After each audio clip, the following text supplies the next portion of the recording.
misalnya orang Arab, perintah Al-Quran, perintah hadis, tahu mana kalam khobar, kalam istifham, kalam ancaman Allah, janji Allah, nama-nama Arab, pekerjaan-pekerjaan bahasa Arab, huruf-huruf bahasa Arab dan yang lain, tidak bisa memahami hukum daripada Al-Quran dan hadis kecuali harus paham misalnya orang Arab.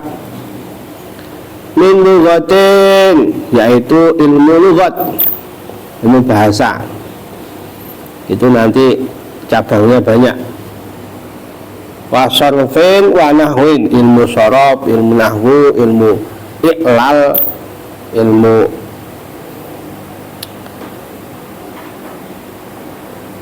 ma'ani.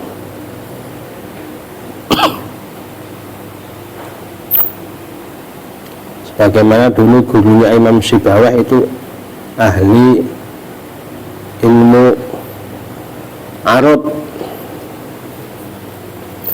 tapi nggak harus sampai seperti Imam Sibawah atau gurunya namanya Imam Khalil, nggak sampai yang penting tahu, faham ilmu nahwu, sorof, ilmu bahasa Arab.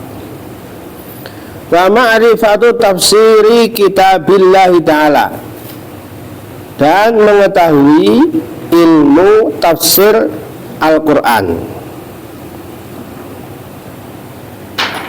Karena kalau tidak tahu ilmu tafsir, seperti tadi juga, dia nggak akan bisa mengambil hukum-hukum yang diambil dari Al-Quran.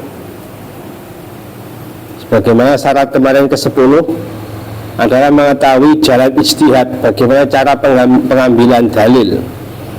Nah, pengambilan dalil yang paling pokok ya Al-Quran. Al-Quran harus tahu tafsir ke Al-Quran.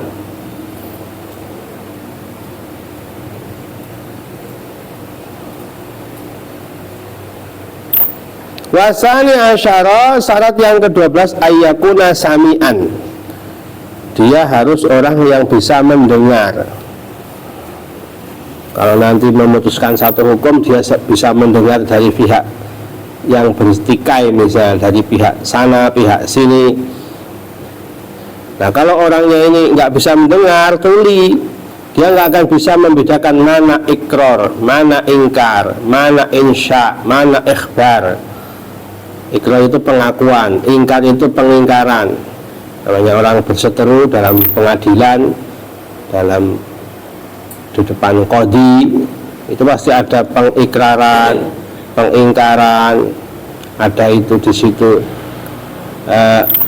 kalam khobar, memberi kabar, ada dalam kalam insya, memberi perintah misalnya. Nah, itu kalau nggak dengar bagaimana dia bisa memutuskan? Jadi harus mendengar. Walau bisiyahin fi udhunihi, meskipun dia ini pendengarannya terganggu. Jadi kalau mendengar harus diteriaki di telinganya. Yang penting dia mendengar. Jadi yang bahaya itu berarti tuli yang parah. Kalau agak tuli boleh jadi hakim. Jadi yang tuli yang parah sekira nggak mendengar suara apapun, ini yang tidak bisa jadi hakim. Fala yasihu tauliyati asamma, maka nggak sah menjadikan, mengangkat qadhi hakim orang yang tuli, yang nggak mendengar suara apapun tadi itu. Wasai asyara ayyakuna basiran, syarat yang ke-13, dia harus, seorang qadhi hakim harus bisa melihat. Basir ini menggunakan mata zahir. Kalau basirah itu mata hati, itu beda ya, basir dan basirah. Basar, basir itu penglihatan mata zahir. Kalau yang bisa diindra, bisa dilihat, bisa dirasa, itu pakai basar, basir. Tapi kalau yang nggak bisa, namanya basirah, yaitu mata hati namanya. Jadi mata hati, mata basirah dalam hati itu ibaratnya mata penglihatan untuk badan zahir. Orang yang jadi hakim harus bisa melihat. meskipun melihatnya hanya satu mata ini nanti.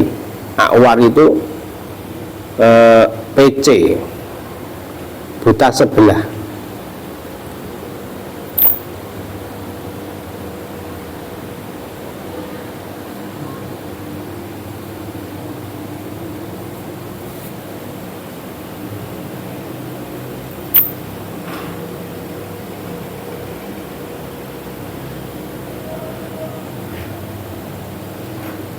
Fala yasil tauliyatu a'ma wa juzu kaunu awara kama qalahu Rayyani. Tidak sah menyangkat hakim berarti orang yang buta. Ini pendapatnya Imam Syafi'i. Kalau pendapatnya Malikiyah, pendapatnya Imam Malik, boleh orang buta menjadi qadhi. Sebagaimana dulu pernah Rasulullah SAW menunjuk sahabat Abdullah bin Ummi Maktum menjadi pengganti Nabi di Madinah, padahal beliau orangnya buta. Itu pendapatnya Imam Malik. Tapi menurut Imam Syafi'i, dalil tersebut tidak bisa dijadikan dalil ketika Nabi menjadikan istikhlaf, menggantikan Abdullah bin Ummi Maktum di Madinah menjadi pengganti Nabi. Itu dalam rangka menjadi imam sholat, bukan dalam rangka menjadi qadhi atau hakim. Itu menurut Imam Syafi'i. Jadi ada khilaf ini.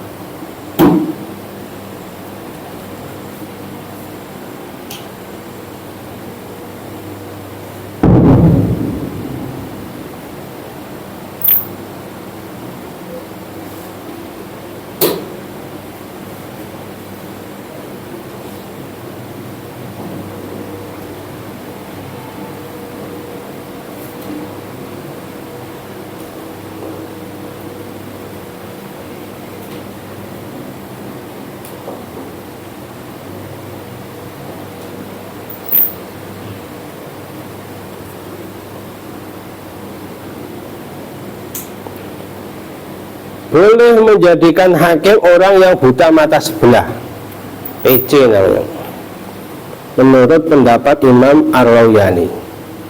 Dan ini pendapat yang kuat, muktamad.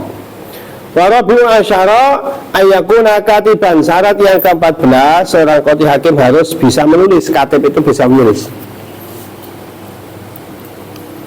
Mama dakar musallih min istiratika qadhi katiban majhul marju wal asakhilafu. Tapi syarat yang ke-14 ini menurut syarahnya, yaitu Imam Ibnu Qasim, yang dalam kurung itu tulisannya Abu Suja, yang di luar kurung itu tulisannya Ibnu Qasim.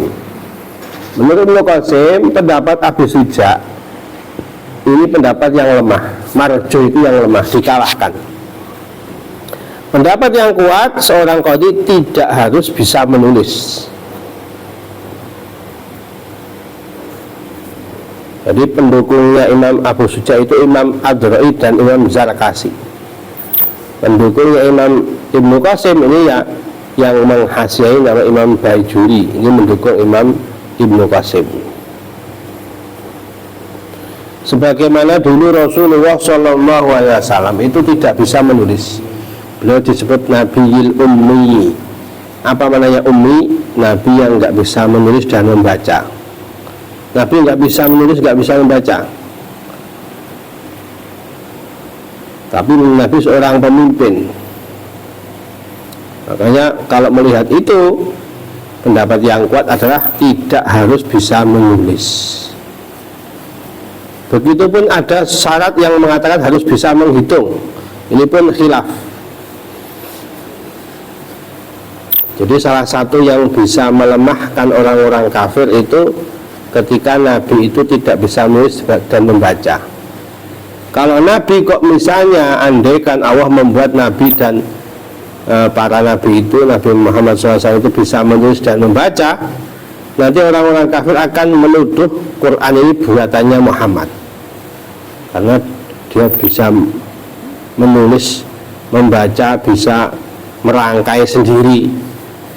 Justru karena Nabi ini ummi, nggak bisa membaca, justru malah kuat bahwa Nabi ini betul-betul wahyu dari Allah. Kalau memang itu buatannya Muhammad, beliau nggak pernah bisa nulis membaca, kok masa bisa bikin Al-Quran? Makanya ini syarat yang kuat adalah al-asah khilafuhu. Yang kuat syarat hakim qadhi tidak harus bisa menulis. Wal khamisu asyara ayyakuna mustaiqilan. Syarat yang ke-15 yang terakhir ini. Ini baru syarat-syarat, nanti di bawah ini adab-adab. Ini syarat sahnya ini. Yang bawahnya lebih banyak lagi, ini tentang adab-adabnya seorang qadhi atau hakim. Yang terakhir syaratnya harus mustaiqidon, orang yang hafalan, tidak gampang lupa. Mustaiqidon ini namanya ingat, gampang mengingat. Mustaiqidon sebenarnya maknanya itu bangun tidur. Maknanya mustaiqidon ini bangun tidur sebenarnya. Maksudnya sadar dia ini, nggak lupa, karena orang tiduran nggak bisa menghafal. Dimana maksudnya juga ini kuat analisanya. Nazar itu analisa, kuat pikirannya. Nah, dia mau menganalisa, mau membuat hukum, mau memberi keputusan. Kalau akalnya terganggu, gampang lupa, ya bahaya ini. Menurut Imam Khatib, yang dimaksud mustaiqid ini orangnya kuat, cerdas, fatonah, hadik, cerdas, bisa dobit, bisa memberikan gambaran yang jelas dobit ini, memisahkan satu dengan yang lain tentang hukum.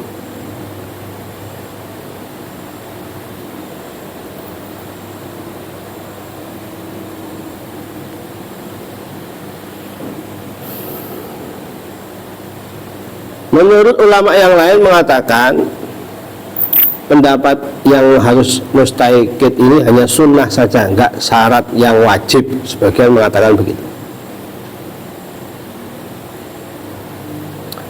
Fala yasiu tauliyatu mufilin, enggak sah mengangkat orang yang pelupa jadi qadhi. Enggak bisa mikir, enggak bisa menganalisa, nanti gampang lupa. Atau istilahnya baladah ini, bodoh. Ini bodoh. Bi anahtalana nadaruhu, yaitu orang yang lemah, cacat analisanya, nadarnya. Au fikruhu, pemikirannya lemah. Imma limaradin au kibarin au gharihi, ada kalanya lemah analisanya sebab sudah tua atau sebab sakit atau yang lain, kecelakaan misalnya. Pokoknya apapun yang membuat dia ini lemah pemikiran, lemah analisanya, tidak bisa jadi qadhi, tidak sah. Walamma faraqal musannifu wa alam.